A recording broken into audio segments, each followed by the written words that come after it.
Henyo Master at EAT host Joey De Leon, isinumbong ng mga netizens, partikular na nga ang mga Tape It Bulaga fans at It's Showtime fans kay Senator Raffy Tulfo, dahil sa nagawa nito sa live television.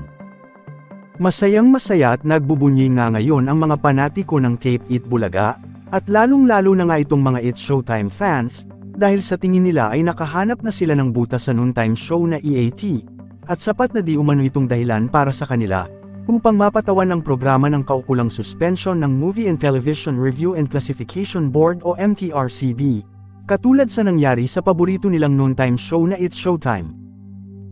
Dahil nito nga lang nakalipas na Sabado, kasabay ng pinag-uusap ang pagpapakilala sa bagong makikisayang The Barkads tuwing pananghalian, na si Ata Shamulik, ay naging usap-usapan din ang naging sagot ni Joey De Leon sa isang segment nila sa EAT na Gimme 5.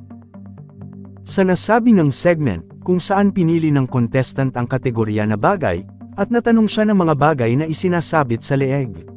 Walang nasagot ang contestant, at noong aalamin na ang mga nasa listahan sa board ay sumagot si Joey De Leon ng lubid.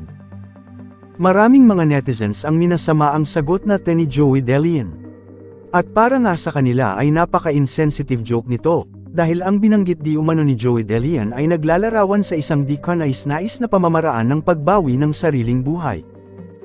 Dahil nga sa binanggit na sagot ni Joey De Leon, maraming mga netizens paniguradong hindi mga TVJ fans ang nag-call out sa MTRCB, gusto nilang aksyonan agad ito ng pamahalaan at bigyan ng karampatang kaparusahan ng noontime show tulad sa ibinigay sa It's Showtime. May ilan pang ang mga netizens ang nagtag sa Raffy Tulfo in action at gustong paimbestigahan ng programa lalo na ang sinabi ni Joey De Leon. Kayo mga The Barkads, may mali nga ba sa binanggit na sagot ni Joey De Leon? Kung mayroon man sapat na ba ito para patawan ng kaukulang suspension NYMTRCB ang EAT?